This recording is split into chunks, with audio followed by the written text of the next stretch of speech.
মন্ত্ৰী জয়ন্ত মল্ল বৰুৱাই সংবাদমেল সম্বোধন কৰিছিল আৰু এই সংবাদমেলতেই সাংবাদিকে প্ৰশ্ন কৰিছিল তেখেতক। এই প্ৰশ্নৰ সদুত্তৰ দিয়াৰ পৰিৱৰ্তে দেখিবলৈ পোৱা গৈছিল যে বিশেষকৈ প্ৰতিদিনৰ সাংবাদিক অৰূপজ্যোতি নাথক তুচ্ছ তাচ্ছিল্য কৰিছিল আৰু তলৰ শ্ৰেণীৰ মানুহ বুলি কৈছিল। আপুনি পঢ়িব নাজানে দিয়ক, এইবিলাক আপোনাৰ দৰে ইমান তলৰ শ্ৰেণীৰ মানুহৰ লগত কথা নাপাতো। আপোনালোকৰ মালিকে কেতিয়াবা সুধিব, মই উত্তৰ দিম। মালিকক যিকেইটা প্ৰশ্ন সুধিছো সেইকেইটা উত্তৰ দিলে। ধন্যবাদ সকলোকে, ধন্যবাদ। সাংবাদিকসকলে দুৰ্নীতিৰ বিৰুদ্ধে থিয় দিলে যিমান ডাঙৰ মন্ত্ৰী নহওক লাগিলে তেওঁক কিন্তু নাঙঠ কৰি পেলাব পাৰে। এই কথা মোৰ নহয়। কালিৰ দিনত সাংবাদিকক কৰা অপমানৰ বিৰুদ্ধে অসমৰ প্ৰান্তে প্ৰান্তে সাংবাদিকৰ লগতে বিভিন্ন জাতীয় সংগঠনসমূহ গৰজি উঠিছে মন্ত্ৰীগৰাকীৰ বিৰুদ্ধে। মন্ত্ৰী জয়ন্তই ক্ষমা নোখোজালৈকে সাংবাদিকসকলে তেওঁক বৰ্জন কৰাৰ সিদ্ধান্ত লৈছে। কথা বিষম দেখি মাননীয় মুখ্যমন্ত্ৰীয়েও ক্ষমা খুজিলে আৰু জয়ন্ত মল্লকক ক্ষমা খোজাৰ আহ্বান জনাইছে। জয়ন্ত মল্ল বৰুৱাই কিবা সাংবাদিকক বেয়াকৈ কৈছে, তেওঁ ক্ষমা খোজা উচিত আৰু মই নিজে কৈ দিম যে তেওঁক ক্ষমা খুজিব লাগে। কাৰণ সাংবাদিকসকল আমাৰ ৰাজনীতিক যুদ্ধত সাংবাদিকসকলতো নাই, যি আছে তাকে লিখি দিছে।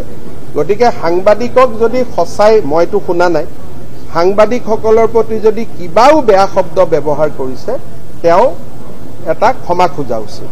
কিন্তু মালিকৰ যুদ্ধখন আপোনালোকে নকৰিব। মালিকটোতো ময়ো কৈ থাকো, মালিকটো মালিকৰ ফালে থাকিব দিয়ক, হ'ব। আৰু জয়ন্ত মল্ল বৰুৱাই যদি সঁচাই কিবা কৈছে, মই শুনা নাই, ময়ো ক্ষমা খুজিছো। কাৰণ আপোনালোকক বেয়া কোৱাৰ কোনো অধিকাৰ তেওঁৰ নাই আৰু আপোনালোকে দায়িত্বহে পালন কৰিছে। বিভিন্ন দল সংগঠন আৰু সাংবাদিকৰ মন্তব্যসমূহ চাওক। জুবিন গাৰ্গে জয়ন্ত মল্ল বৰুৱা সন্দৰ্ভত এনে এষাৰ কথা কোৱা নাছিলে। আজি এই কথাষাৰ কিন্তু বৰকৈ মনত পৰিছে। এই অপমান কোনো কাৰণতে সহ্য কৰা নহ'ব। গতিকে সময় থাকোঁতেই জয়ন্ত মল্ল বৰুৱাই সমগ্ৰ সংবাদ মাধ্যমৰ ওচৰত তেওঁ ক্ষমা খুজিব লাগিব। অন্যথা এইটো কথা স্পষ্ট, সাংবাদিকে যদি মুখ খুলিবলৈ হয়, সাংবাদিকে যদি হাতত কলম ল'বলৈ হয়, নাঙঠ হ'বলৈ কিন্তু বেছি সময় নালাগিব। গতিকে জাতীয় সংগ্ৰামী নাই অসমৰ আমাৰ স্পষ্ট কথা, জয়ন্ত মল্ল বৰুৱাই অতি শীঘ্ৰে সমগ্ৰ সংবাদ মাধ্যমৰ ওচৰত ক্ষমা খুজিব লাগিব। অন্যথা কিন্তু অনাগত দিনত জাতীয় সংগ্ৰামী নাই অসমে শিৱসাগৰ জিলাৰ ৰাইজক লগত লৈ, অসমৰ ৰাইজক লগত লৈ, সমগ্ৰ সংবাদ মাধ্যমক লগত লৈ কিন্তু আমি প্ৰতিবাদী কাৰ্যসূচী হাতত ল'বলৈ বাধ্য হ'ম। গণতন্ত্ৰৰ চতুৰ্থ স্তম্ভ আৰু এই চতুৰ্থ স্তম্ভৰ ক্ষেত্ৰত শ্ৰেণী বিভাজন কোনো ধৰণে সহ্য কৰা নহয়। গণতন্ত্ৰৰ আজি কেমেৰা ধৰা পাৰ্চনজনৰ পৰা বাইট লৈ থকা মানুহজনলৈকে, সাংবাদিকজনলৈকে আৰু পেপাৰত লিখা মানুহজনৰ পৰা প্ৰিণ্টৰ লগত জড়িত মানুহজনলৈকে গণতন্ত্ৰৰ চতুৰ্থ স্তম্ভৰ লগত জড়িত। আৰু প্ৰত্যেকে আমি সমান চকুৰে চাই সন্মান কৰাটো গণতন্ত্ৰৰ বাবে জৰুৰী কথা। এইটো আপোনাৰ বা মোৰ বাবে নহয়, এইটো গণতন্ত্ৰৰ বাবে, ভাৰতৰ সংবিধানৰ বাবে এইটো জৰুৰী কথা। আৰু অনাগত দিনত যদি এনেকুৱা ধৰণৰ তুল মন্তব্য কৰে, আজি যিদৰে প্ৰতিবাদ হৈছে ইয়াতকৈও ভয়ংকৰ প্ৰতিবাদ হ'ব। আৰু সেইকাৰণে কৈছো বিনাশকালে বিপৰীত বুদ্ধি। যিটো কংগ্ৰেছে 3বাৰ শাসনত থাকোঁতে শেষৰ টাৰ্মটোত যিখিনি অহংকাৰী দম্ভ কথা বতৰাৰে অসমৰ ৰাইজৰ মাজৰ পৰা আঁতৰি গৈছিলে, এই অহংকাৰ দম্ভ কথা বতৰাবিলাকে বিজেপিকো এদিন অসমৰ ৰাইজৰ মনৰ পৰা আঁতৰাই লৈ গুচি যাব। আৰু সেইকাৰণে কৈছো অহংকাৰ এৰিব লাগে, বিনাশকালে বিপৰীত বুদ্ধি। আৰু অনাগত দিনত যদি এনেকুৱা তৰল মন্তব্য কৰে তাৰ বিৰুদ্ধে প্ৰতিবাদ হ'ব। সেই লাগিলে যোন ৰাজনৈতিক দলৰ নেতাই নকৰক, যদি সাংবাদিক কৰ্মীসকলক এইদৰে আক্ৰমণ কৰে, সাংবাদিকসকলৰ যদি শ্ৰেণী বিভাজন কৰিব বিচাৰে তাৰ বিৰুদ্ধে প্ৰতিবাদ হ'ব। কালি খুদ দিছপুৰৰ এক সংবাদমেলত অসম চৰকাৰৰ কেবিনেট মন্ত্ৰী জয়ন্ত মল্ল বৰুৱাই এজন সাংবাদিকে সোধা প্ৰশ্নৰ উত্তৰ দিব নোৱাৰি তেওঁক তলৰ শ্ৰেণীৰ মানুহ বুলি অভিযোগ কৰিছে।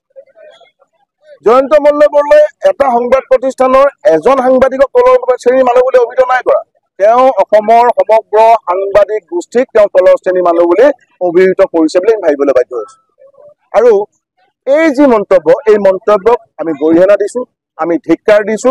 আৰু আমাৰ মনত পঞ্জীবিত যি ক্ষোভ, সেই ক্ষোভ আমি ঐতিহাসিক শিৱসাগৰ, যি শিৱসাগৰত অৰুণোদয় জন্ম হৈছিল, সেই স্থানৰ পৰা আমি তেওঁক এটা সকিনি দিব বিচাৰিছো। অকল মন্ত্ৰী জয়ন্ত মল্ল বৰুৱাকে নহয়, ৰাজনীতিৰ বলত বলিয়ান এইসকল বিচাৰ বুদ্ধিৰ লোক পোৱা প্ৰত্যেকজনকে আমি এটা সকীয়াই দিছো, যাতে ভৱিষ্যতলৈ আপোনালোকে সাংবাদিকক কেন্দ্ৰ কৰি এনেকুৱা ধৰণৰ তুচ্ছ তাচ্ছিল্য অপমানযুক্ত মন্তব্য যাতে আপোনালোকে ভৱিষ্যত নকৰে।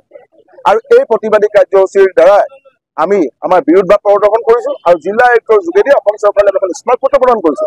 উক্ত স্মাৰক পত্ৰত আমি দুটা দাবী ৰাখিছো। এটা দাবী হৈছে তেওঁ এনে মন্তব্যৰ দ্বাৰাই আমাৰ সাংবাদিক মহলক তেওঁ অপমানিত কৰিছে, এই অপমান সহ্য কৰা নহব। সেয়েহে মন্ত্ৰী জয়ন্ত মল্ল বৰুৱাই ৰাজহুৱাভাৱে সমগ্ৰ অসমৰ সাংবাদিকৰ আগত তেওঁ কৰা মন্তব্যৰ বাবে ক্ষমা প্ৰাৰ্থনা কৰক।